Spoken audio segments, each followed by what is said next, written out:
I can't tell you that I can name any investment bankers or private equity people who I think have left the world a better place.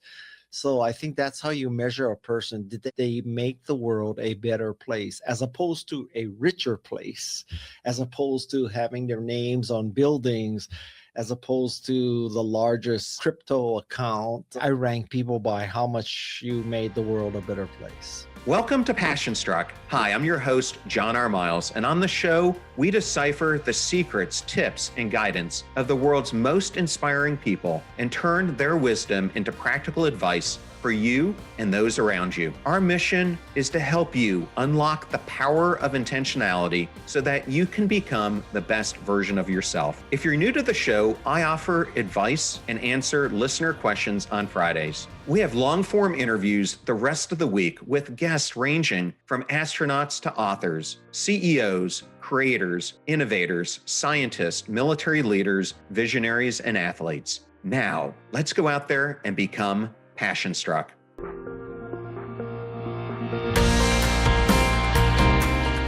I am so excited today to have Guy Kawasaki join me on Passion Struck. Hi, Guy. Good morning or good afternoon. So I have to say, you are the second person who's joined me on the podcast who said after they finish, they were going to go surfing. The first was BJ Fogg. BJ Fogg is in Maui.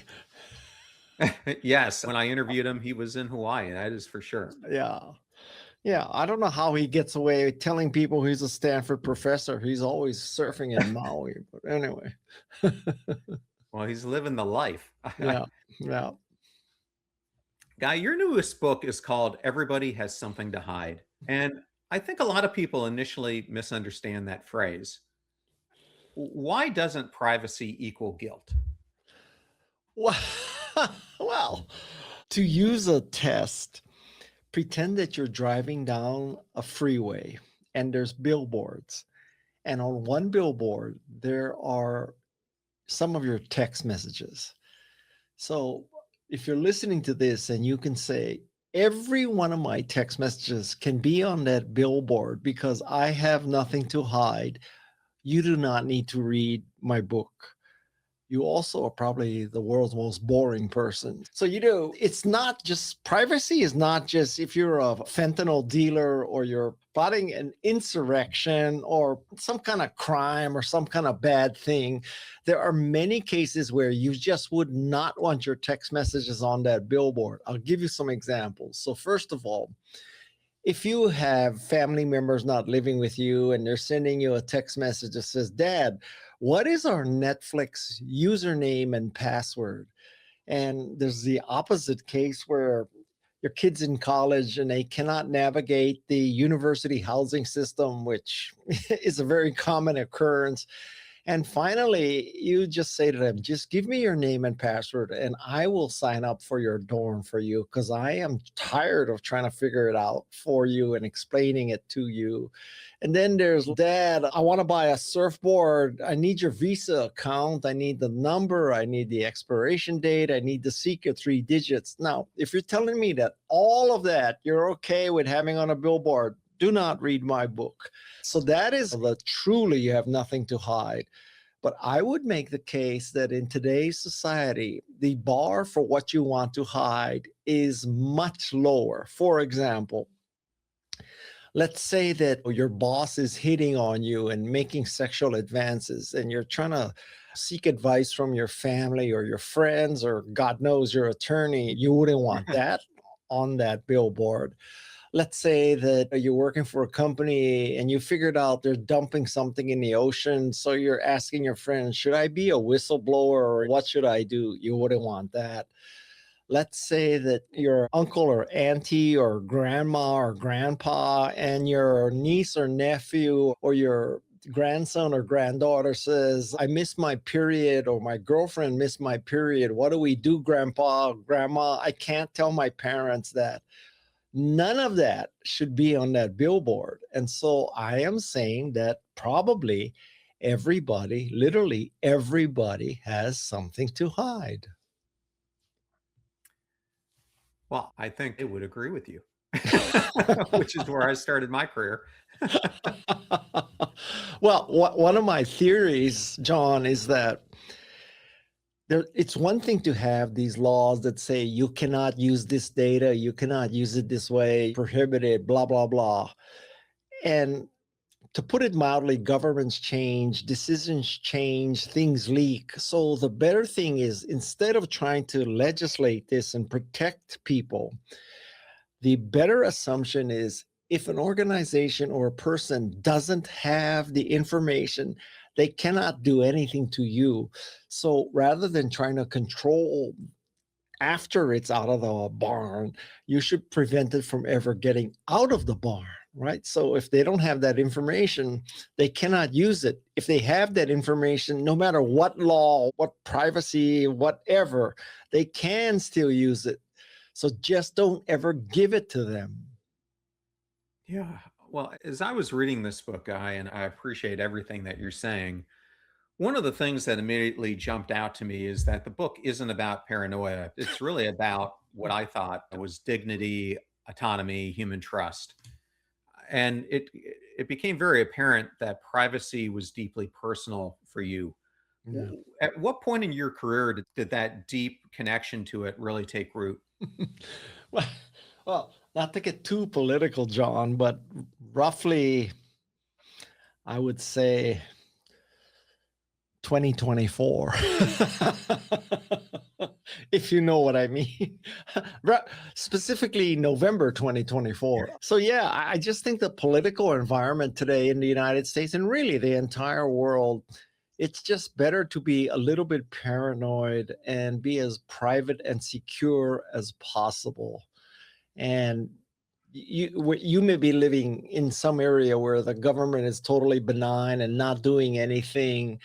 But as we have seen, administrations change and attitudes change. And going back to what I said, when an administration changes, it's better that the previous administration didn't have the data that the next administration might use. So just keep everything private and secure. Yeah, I'm going to share a story from my own life. Probably around 2013, when I was at Catalina Marketing, we were doing a joint venture with Nelson called Nelson Catalina Ventures. And this technology was allowing us to identify what a person was watching on their TV. We were then geolocating them to their device and then personalizing their ads based on their viewership. And we could detect when you were at home and when you weren't. We could detect when you were going into a shopping center who was one of our clients and immediately contact you. And the technology was that precise over a decade ago. So one of the things that always makes me worried is I knew what we could do with it and we were using it hopefully in a good way. What always scares me is what bad actors can do when they have access to technology like this, because one of the things I have always found with technology is oftentimes you develop things in a benign way, but then it gets farther and farther away from the creator and you have no idea what people are doing. Yeah. Do you find that true in your long career in Silicon Valley? Well, absolutely. In Silicon Valley, pardon my naivety, but in Silicon Valley, we wanted to make the world a better place, increase people's creativity and productivity with a new computer. There was a graphical user interface, blah, blah, blah. Social media was to have more friends and family communicate, blah, blah, blah. And the next thing that people are using Macintosh to create porn, and social media is about attacking people and all that. So now, I suppose if you go all the way back, if you could say to Gutenberg, people are going to use your printing press to do bad things too. They're not just going to print Bibles. And well, yeah, lo and behold, lots of porn came out from printing presses. And I'm sure Gutenberg didn't design it for that. On the other hand, John, I think that these negative, these dangerous, these evil things, they're the ones that are always highlighted, right? You never hear good news. You never hear that, oh, somebody read a book and was inspired and educated and made the world a better place. You always hear the worst case, because the worst case, the negative news, blood sells. If you use the technology in a proper way and you got more productive or more educated or more whatever, that's not exactly news. Well, guys, similar to you, I have spent the vast majority of my career around huge consumer data sets and data sets in general. And looking back, I often wonder whether innovation is scaled faster than wisdom. Do you think technology at the point we're in right now is evolving beyond our ethical maturity as humans? I think that is the understatement of the day. Yeah. And listen, I live in Silicon Valley. I grew up with all these companies, and like I look at these tech bros and I just scratch my head like, what the hell happened to them? Right? You want to create a browser, you want to make information more accessible to the whole world. And the next thing, you're supporting building concentration camps for minorities. That's a big leap there. I'll tell you one thing, John. I have decided that I'm going to limit my net worth to $999,999,099 because I don't ever want to get billionaire's disease. Luckily, that is not a big risk for me right now. But man, something happens when you cross the $1 billion mark. Yeah, I paid really close attention over March and April with what was happening to Meta and YouTube at that point in time. And I think a lot of attention has gone on the courtroom in LA. I don't think as much attention has come from the other court case. And to me, it was really scary because they were using data on where children, young kids live, to really target them for really nefarious ways. And to me, this is where privacy, to me, goes to its extreme. And I have always thought, as I've been developing technology, that we as the creator had some responsibility to make sure stuff like this never happened. Yeah. How is it getting so far away from so many of the creators I know who would have in a million years never let something like that happen? The simplest explanation is that money changes people, right? I don't know what else to say. And the irony of this is that these are some of the richest people doing that. What does it, if you're worth $500 billion, what difference does it make if you're worth $550 billion? I don't understand that. And it seems to me that if you're towards the end of your career and you're worth a lot of money, I would spend the rest of my life trying to make the world a better place and enjoy my life. I would not dedicate myself to making crypto successful and ensuring the long-term capital gains of the United States of America was as low as possible. I would focus on my grandchildren. I would surf every day. I would travel all over the world. I would not be sucking up to Washington, D.C. all the time. Well, it's amazing how much that pendulum has switched over the past couple of years. Well, one of the things, Guy, that I have really become aware of is technology isn't just tracking our behavior, it is shaping our identity. And the issue with this is that identity is getting shaped in youngsters as early as 7, 8, 9 who are given these devices. Yeah. And all of a sudden, that identity is around likes, visibility, engagement, followers. And the way I see it is our human worth is becoming quantified. How, because a lot of my work is around mattering. How do you think technology more and more is amplifying people's fear of not mattering? Well, I don't know if it's amplifying not mattering. I think it is redefining what mattering means, right? So to many young people, I think mattering means likes or followers, as opposed to, I think it's better to have about 15 or 20 really good friends than 15 million followers, right? Right.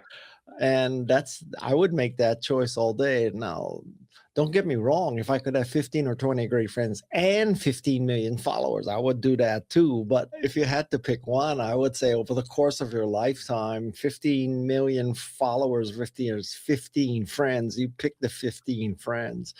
I don't know. But I'm telling you, I am somebody who, at least on paper, has about 6 or 7 million followers. And it doesn't mean anything anymore. I wish I could tell you, John, with my, let's say, 6 million followers, I could tell them, hey, I just came out with a new book called Everybody Has Something to Hide. 6 million of you, let's just be conservative. 1 out of 10 of you will go buy the book. So that's 600,000. I can tell you something. I have not sold 600,000 copies of that book. Social media doesn't work anymore. I really do believe that social media as a marketing platform doesn't, well, maybe if you're Kim Kardashian, it works, but not Guy Kawasaki. And I cannot move the needle with social media for my books or for really anything.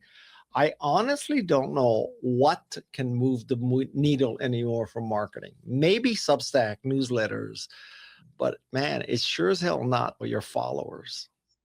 And well, Guy, I'm glad you brought this up. I'm in the midst of an experiment right now. So I, like you, have a large following. This podcast has approaching 90 million downloads.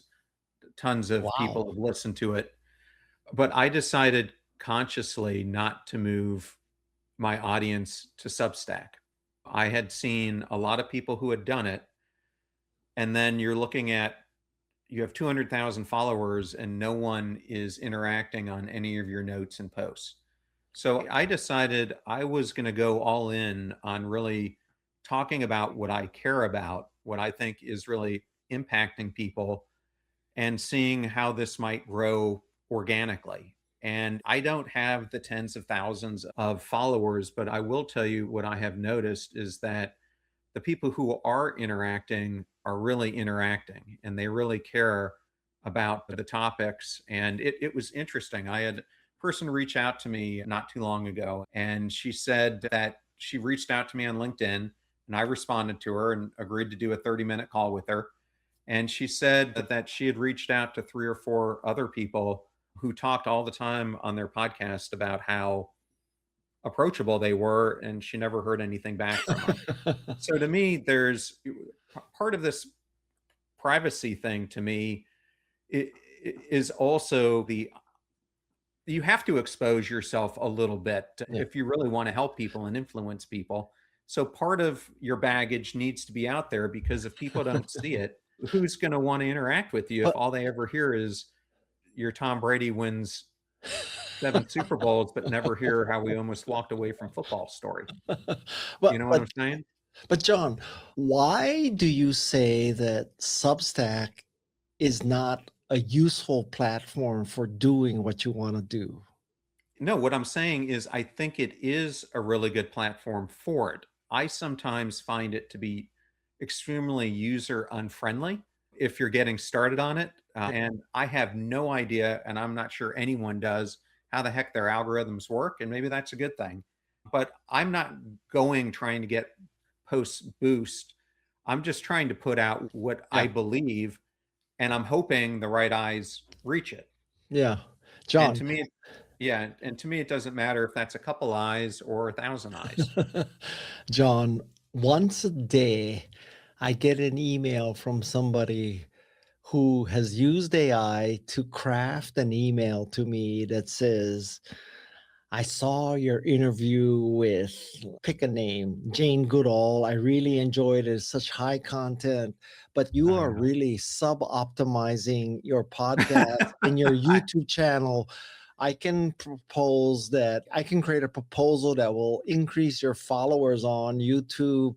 I've done it for Joe Schmo on the Schmo Show, and I took him from 500 to 50,000. And would you like a proposal? I get one of those per day. And then also, you also get the one that says, hi, I am Joe Schmo, and I am in Brooklyn, New York, and I have the Enterprise Book Club. So every week we read one book that has to do with enterprise software, and we carefully selected your book, Everybody Has Something to Hide.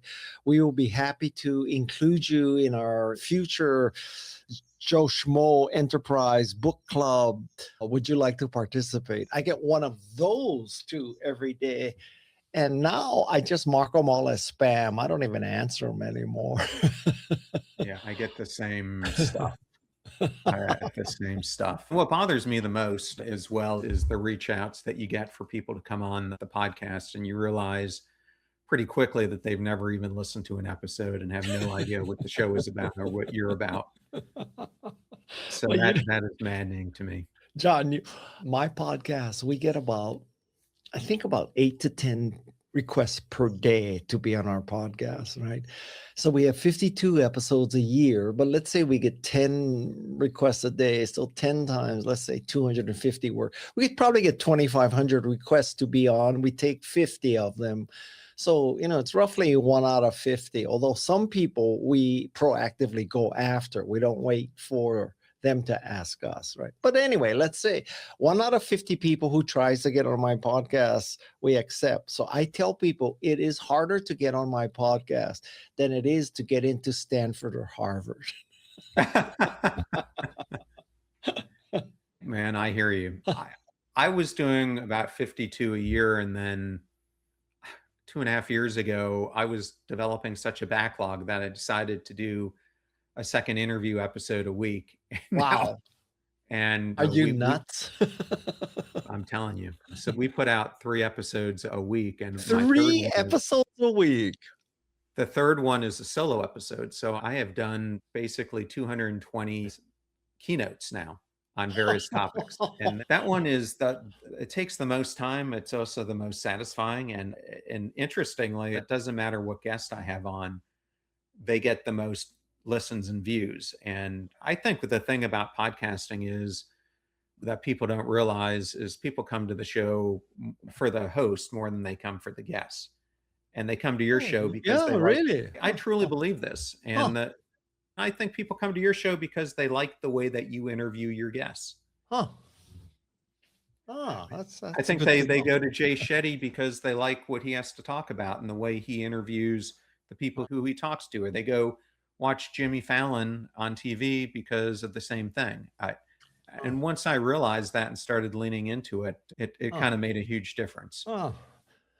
I got to think about that. No, I never heard that theory. That is I thought it was all guest driven. And John, can I tell you a funny story? So there are days, John, where I get these pitches and it says, "Hi, my name is Joe Schmo. I have written a book called The Schmo Way.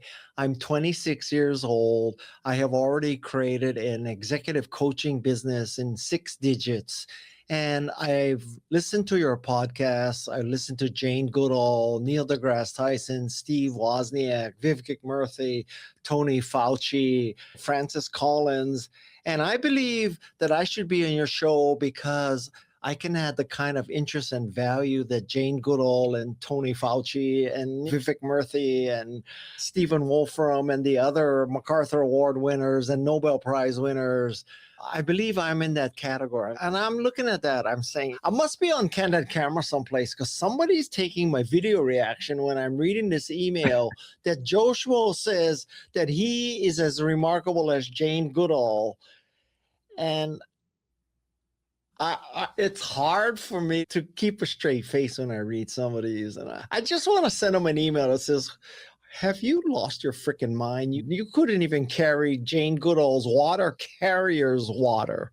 But I don't do that, John. I don't do that. I just tell Madison to reject them. Wow. Well, believe me, I've had every angle you could possibly think of with people trying to get on the show. But you got to be picky because I'm trying to intentionally serve the audience with content that I'm hoping will help them. Yeah. And that's the whole purpose to it. Right. Well, most of these pitches, they're not trying to help the audience. They're trying to help themselves, right? Which is not my point. My point is, Joe Schmo, I wake up every day, Joe, thinking how I can make you more successful. That's the reason I have a podcast. Oh, my Lord.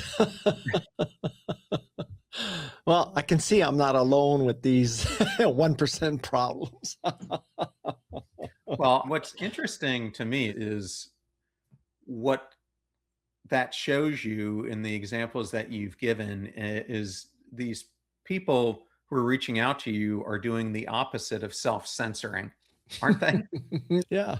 As Groucho or Harpo Marx did, I wouldn't want to join a country club that would admit me.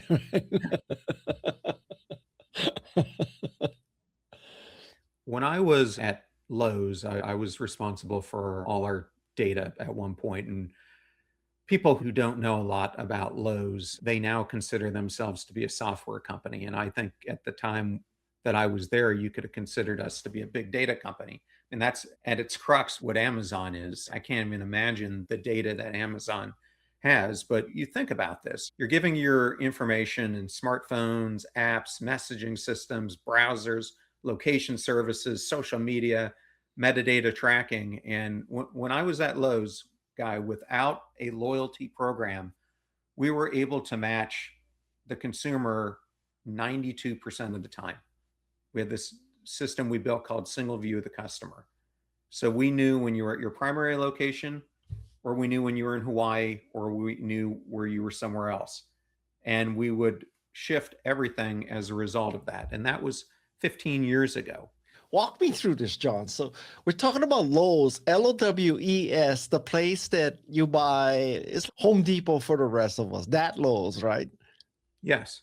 Okay. So you're telling me that how would Lowe's know that I am now in Honolulu?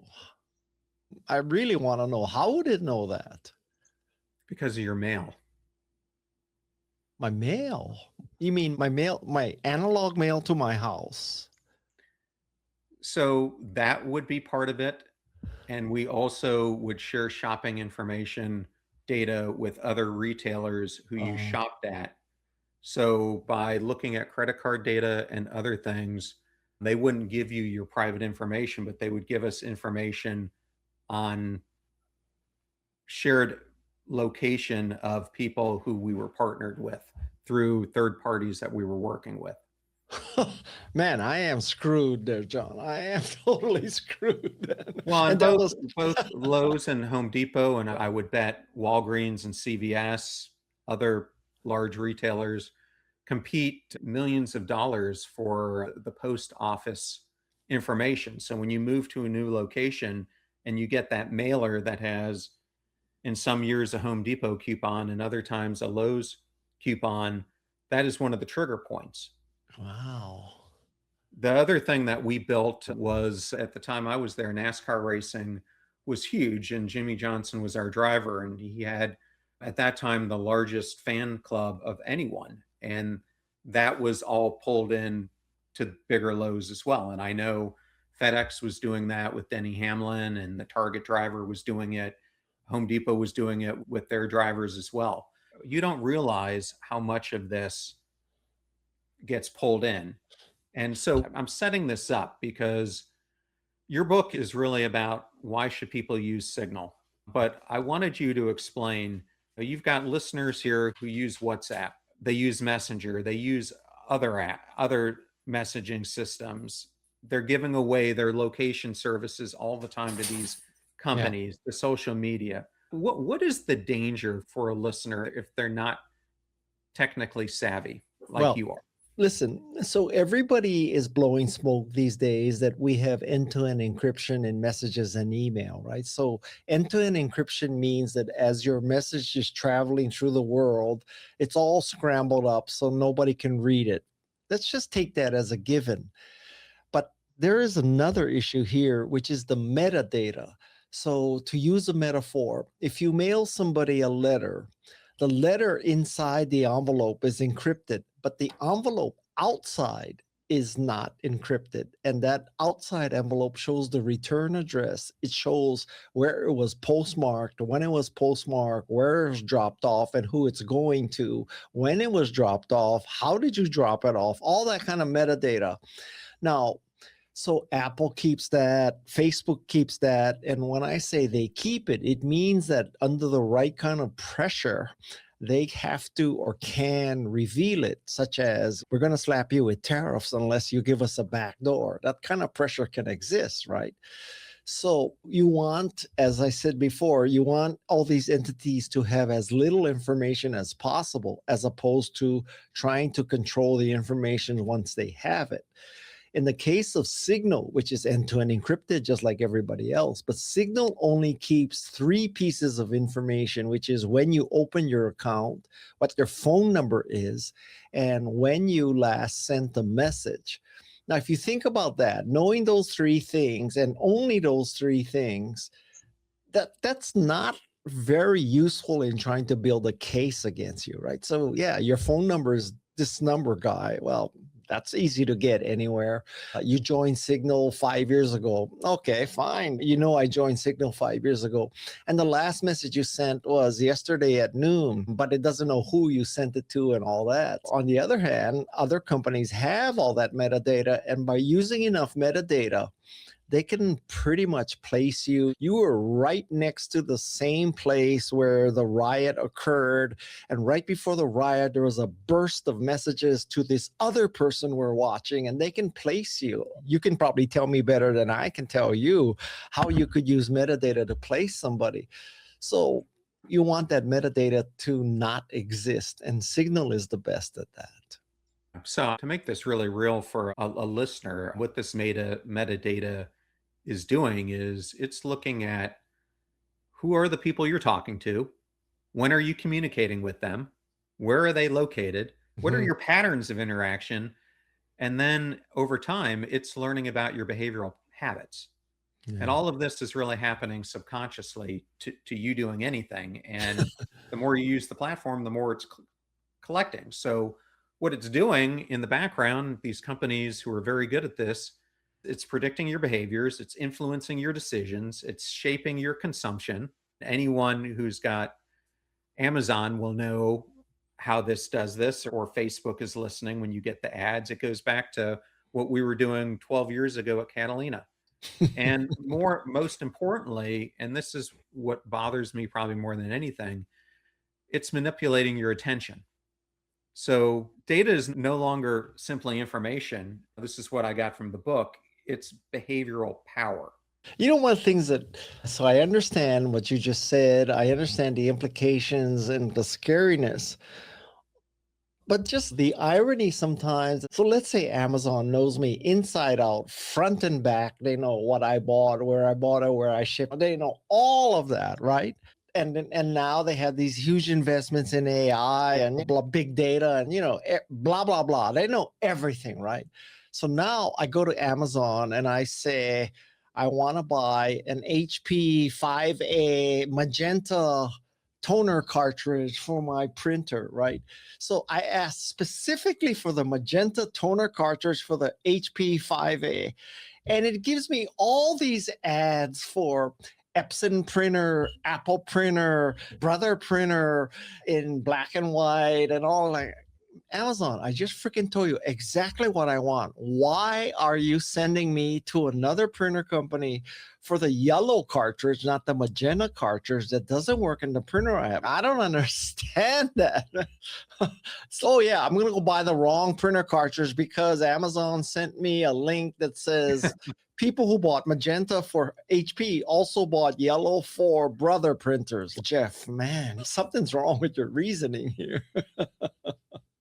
Well, Jeff's been gone there for a while now, even before he was gone. Yeah, he's busy getting married in Italy, right? Yeah. And I don't know. I thought the topic of this podcast is how to flourish, not how to be private. Well, what I'm getting to is what happens when human worth becomes measurable, because that's what's happening. And because when it starts to do that, I had a conversation with Jamil Zaki. He's a professor at Stanford and he studies cynicism. But we were having this conversation that we live in a mass market of measurable mattering, which is leading to insignificance, loneliness, anxiety, and mental health that is skyrocketing. at the cost of $16 trillion by 2030. Hmm. So to me, our privacy goes right into that, which is why this was such an important conversation to me, because a lot of this is happening to people and we don't even know it's happening to us. Yeah. It's taking our aliveness from us more and more because we're not doing the things like you're saying, going Uh, out there and enjoying life and traveling and experiencing the ocean and everything else. well, so at one level, I'm trying to tell people that if you are going to message, you should consider using Signal to message as opposed to WhatsApp or Apple messages. So that's a very baseline technical level, right? And once you decide you're going to use Signal, you should read my book to figure out how to use Signal optimally. But at a higher level, which is more what we're discussing, you have to understand the consequences of security and privacy today, signal or not, whether you signal or not. But the big picture is you really have to work actively to protect your privacy and do not give away anything you wouldn't want to see on a billboard. And same thing applies to email, right? You should probably use Proton instead of Gmail. Think of all of what Google knows about you when it reads all your Gmails. That's a little scary too, right? They would never do that. Yeah, right. They do no harm. That's right. That's right. Yeah. And I have to tell you, man, their acquisition of YouTube has got to be one of the greatest acquisitions of all time with what Yeah. they're able to do that. Your viewing habits. I can't believe they got out of the podcasting space, because then they would have had the podcast, which they hoped would move to YouTube. They had YouTube and then they could read all Yeah. your emails. Well, you know what else? I don't know if you remember this, but Google had a social media platform called Google Plus. And Oh, yeah. I thought Google Plus was so much better than Facebook or Twitter.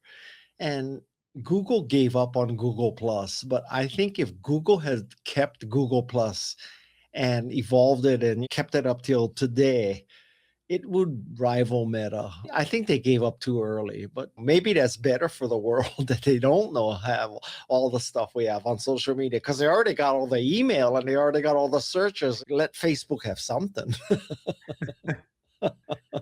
I am just shocked. And I think it probably had to do with the leadership at the time, with what Microsoft had a decade ago, that they did not become the dominant player in this space because they Yeah. had all the keys to the kingdom. Well, you could also say that in a sense to Apple, right? Think of the advantages Apple had for social media. And then now going forward, think of all the advantages that Apple has for artificial intelligence. Because if you think about it, so Google, Meta, OpenAI, Anthropic, all Perplexity, which is the stupidest name I ever heard for a company. But anyway, so all these AI platforms, you have got to go to their website or you have got to install their app or whatever, right?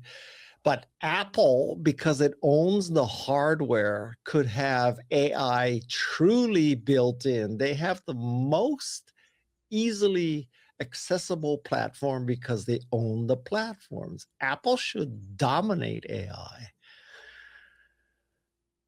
But I don't know. Meanwhile, John, I don't know about you. I have AirTags, right? Because I need to track where I leave my backpack, right? And the freaking AirTag. Let me tell you about this AirTag. So the AirTag 2.0, it has somebody sat down and said, how can we make a battery replacement the hardest possible? You have to lick your fingers and then you press that little stainless steel thing and you kind of get it out and maybe it pops off. And then you lick your finger again and you twist it clockwise. And then if you want to know if you have AirTag 1 or AirTag 2, you know how you tell? It's because the text on AirTag 2 is all caps and the text on AirTag 1 is upper and lowercase in the point font on the stainless steel. So that's how you tell whether you have the early one or the second one. And then Not that I want to get too obsessed with AirTags, but you would think that the person who designed the AirTag would say, people are attaching this to keychains. Maybe the AirTag should have a built-in little hole so you could put the ring through it, right? But no, we got to make the battery impossible to change. We got to make it so you got to buy this other thing to stick your AirTag in so that there's a hole so you can put it on your keychain. What am I missing here? What am I missing here? That has nothing to do with privacy or flourishing, but I just thought I'd mention that. Well, what are we doing here? I don't know. Well, I do want to mention, just for the listeners, we didn't cover it today. If you're watching this on YouTube, I'm holding up Guy's previous book, A Wiser Guy, which I devoured on an airplane flight that I had cross country. And I thought it was such a fun book to read because it's just filled with anecdotes and stories and fascinating things that you've learned from wise people, and as you've grown wiser. So I wanted to throw that out there too. But all right. So basically, Wiser Guy is a compilation of the stories of my life that taught me some wisdom, right? But Wiser Guy also incorporates what I consider the best stories that I heard on my podcast. So you can think of Wiser Guy as a chicken soup for the soul, if you're familiar with chicken soup for the soul. The earlier version of Wiser Guy was called Wise Guy.